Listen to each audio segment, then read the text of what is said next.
Hey guys, welcome back. Behavior Strategies for Class here. This is where we empower you, the teacher, the educator, with effective behavior strategies that work so you can teach. Well, as you know, and if you've been listening to the podcast at least this month, it's about gratefulness, right? How we can be grateful. How does that truly affect students' behavior? How does that affect their brains, the neuroscience behind it, and that power, like how effective and powerful grateful truly is, and to have that mindset. Now, last week especially was about neurograce and truly how it affects your brain. And when your students are feeling calm and grateful, and they're able to take moments to truly think about what they're grateful, it really does bring them to a sense of calm. It brings them to a sense of peace. Gratefulness is truly powerful. And as you guys know, like Thursday is Thanksgiving. And I hope and pray that you are with dear family and friends, celebrating each other, being thankful for each other. It is so easy to take things for granted, and I am definitely guilty of doing that. Now, I must confess, I am actually in my son's garage recording this because I ran out of time to record this before we left on vacation this week. And so I am in my son's garage recording this, but I want to make sure that I stay consistent in showing up for you each and every week, because we need it, right? We need to be consistent. And I know I'm not always in everything all the time, but I truly want to stay consistent. Wednesday in doing the podcast and being there for you and knowing truly you guys, I am very grateful for. I'm very grateful for your support, for the outreach.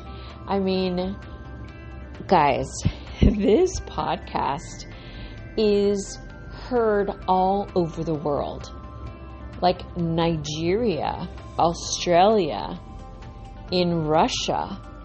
I mean, all of these different places. It's just mind-blowing and truly makes me very humble and grateful to be able to have this opportunity to reach out to you guys and know that you guys are not alone.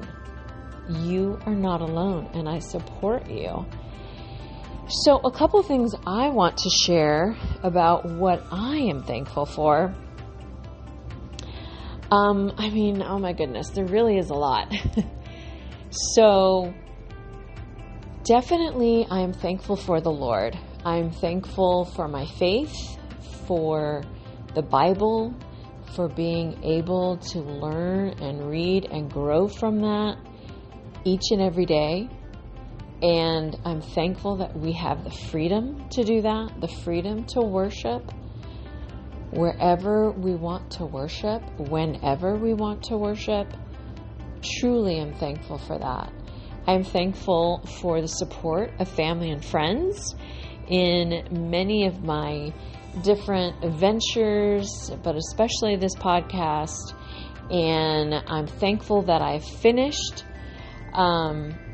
writing everything for the online course, Becoming a Behavior Pro, and I just have to finish up some of the recording and get that out to you, because I truly believe it will help you respond with skill and knowledge and confidence to help those students who are struggling with their behaviors.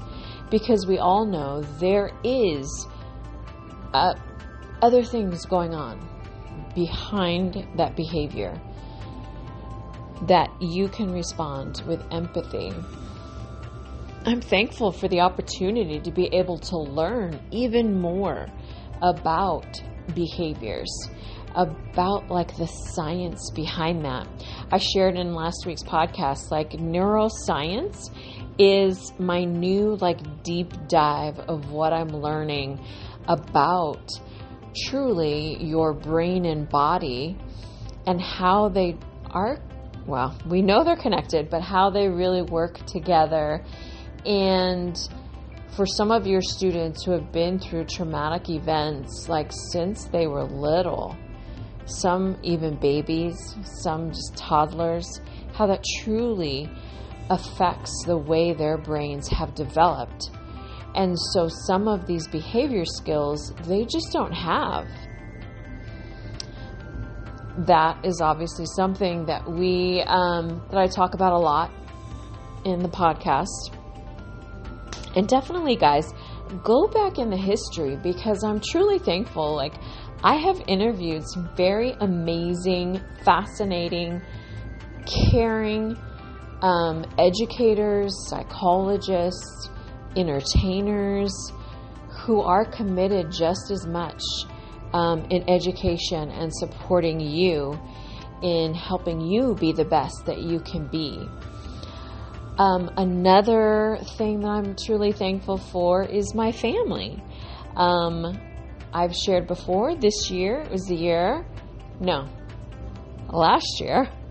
was the year I became a grandma, technically a Gigi. And so our grandson turned a year this month, and I just can't believe it. He's starting to take little steps on his own, not fully walking yet, but he's getting close. But truly grateful for that opportunity as well, to become a Gigi. Like, what a huge blessing. It is so much fun. And even more so now, of course, right? He's getting his little personality and the giggles and being able to read books and all that fun stuff. It's just amazing.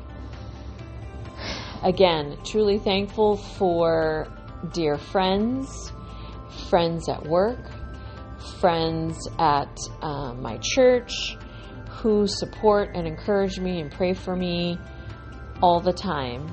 I could not do this without them as well.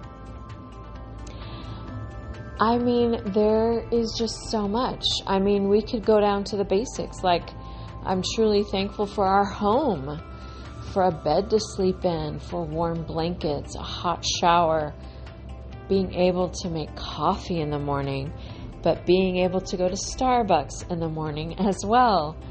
All of these little things, everything truly is at our fingertips. And we just have to be able to grab them when we can. Because as you know, you can learn so many different things. We are living in an amazing time in where education is so available to us in all different kinds of media outlets. What else am I thankful for? Being able to travel. Like, my husband had knee surgery this year. It's been a while, but he still struggles like with walking long distance, but thankful like he's able to travel. We have fly out to visit family all the time. We're going to fly again in December because, it's the holidays. So I'm very grateful that we're able to spend time together as a family during the holidays. That's super special, and I hope that you are able to do that. I am grateful for so many fun students that I get to work with. A lot of gen ed students I work with, as well as the students that are in the behavior program. And I love working with all of them. All of our students, they crack me up. In fact, the other day, one of our kindergartners, we were coloring together because, these are the things we do. And he proceeds to tell me that my hands look rusty. I'm like, what in the world does that mean? I'm like, dude, Are you serious?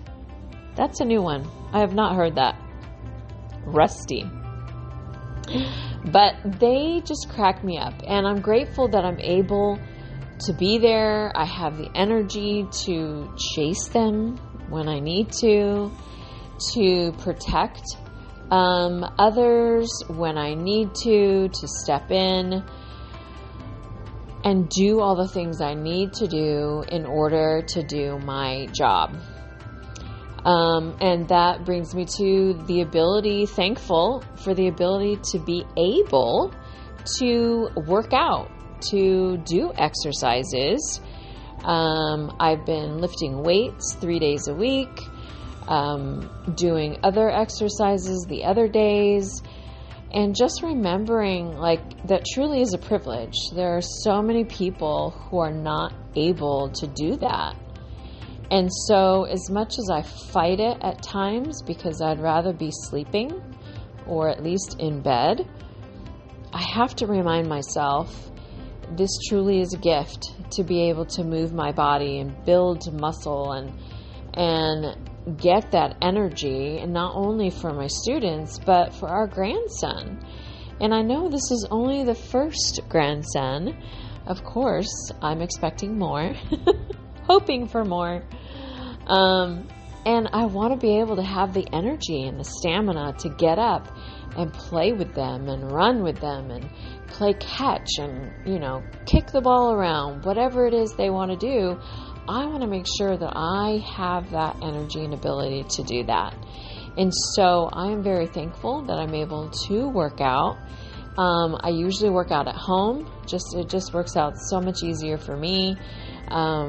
We've turned like half of our basement into a workout area, and I'm truly grateful for that, because as much as I say, yes, I'm going to get in the car and go to the gym first thing in the morning or maybe after work, never happens. So we decided at home is the best. And so usually getting up in the morning before work, getting in a workout, it works out the best for us, for me. And so I'm grateful to be able to do that. And we also have 2 dogs that I love, and I'm grateful for them, even though, of course, sometimes they're a lot of work, but it's great to come home to them and enjoy time with them. So what are you grateful for this year, this season?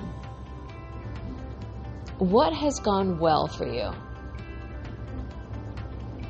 I'm sure some of you have received little thank you notes for some of your students.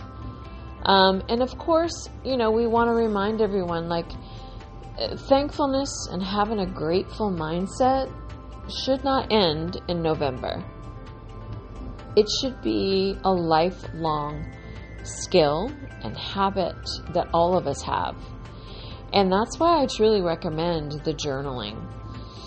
And again, a plug for my student behavior journal that is on sale on Amazon. The link is usually always in the show notes. But you can look it up there, and there's a place for your students to have a daily behavior goal. Sometimes I think it gets overwhelming for students when we just are like, okay, well, this, and this, and this is what you have to work on. And, so being able for your students just think about, okay, today, what am I going to do today to have a successful day, to keep my behaviors in check, and being able for them to write it down. And then there is also a place to write 3 things that they're thankful for. And that's a great place to start. Of course, your students can use a notebook, can use something else to start journaling. And you can either give them a prompt of 3 things that they're thankful for. Maybe you could say at home, or at school, or maybe after school, or on the weekend, or in the evenings. What are things that you're thankful for at that time? getting them to think about those things, getting them to be in that mindset. And it really doesn't take that long, right? You can do this the end of the day, the beginning of the day, whenever works best for you. But getting in that daily habit of being thankful. And of course, the more you do it with your students, the more you get in the habit as well. Maybe you don't have time to do that at home before school, or after work, you're running around with your kids and your family and getting dinner and their other activities. So when you're in class, that's a great opportunity for you as well to write down what you're grateful for. And then if you're able to, share it with your class. Be that example. Model this for them and sharing what you wrote down, or giving them other examples. If you don't want to share maybe super specifics, just some things that you're thankful for. And you could start it off, and you could maybe just verbally share it as well. You don't have to have them write it down. And maybe, once a week or once a day, just having one of them share something that they're thankful for. I think it's super awesome to see how students are able to get up and share in class at a very early age. They get them in front of the class at a very early age. And that is a great skill to have. Because I remember even taking speech class when I was in college, and I was terrified. Not saying that you're never going to be terrified, but it definitely lessens it, and students build that confidence and build that skill when they have to be able to present or speak in front of an audience, their class. And so the more that they can do that and have those opportunities, I think is great. That is only going to benefit them for sure. Another way you can share gratitude with students is maybe switching or connecting with another grade level class. We have 3 classes per grade level. And of course, they do a lot of different things together. They rotate for different lessons throughout the day. So maybe you're able to take an opportunity and just mix it up and share with another class. What are you thankful for?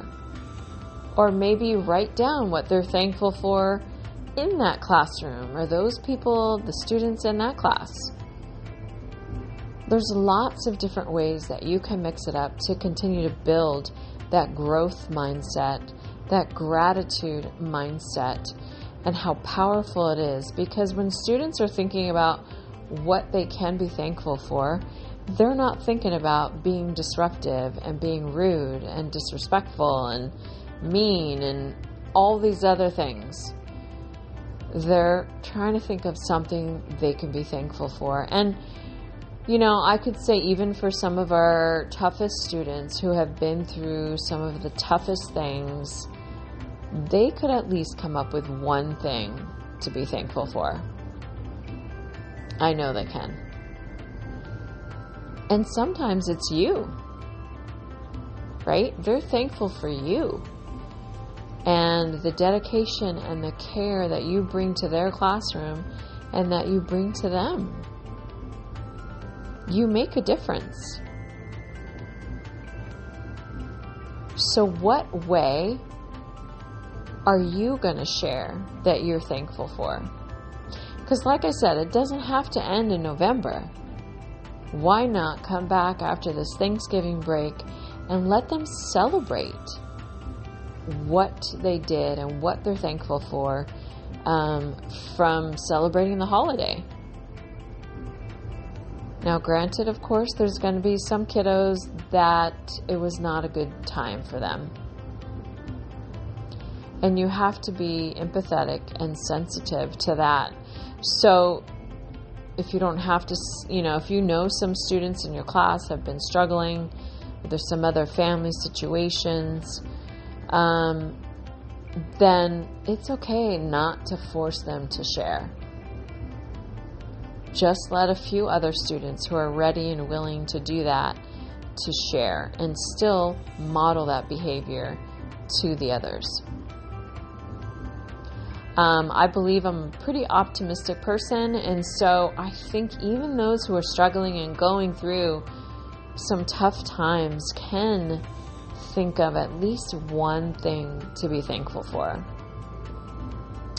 But I know you have discretion, and so you can decide, how much you want to push or encourage your students who are going through some tough times, whether or not they can think of something, or you can help them think of something to be thankful for. Because having a grateful mindset is truly powerful and truly impacts your students' behavior.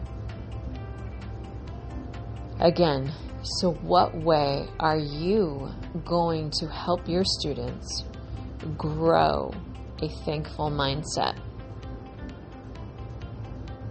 Guys, thanks so much for listening. This, of course, is short and sweet. Again, not my usual broadcast, but that's okay, right? We just pivot and do what we can.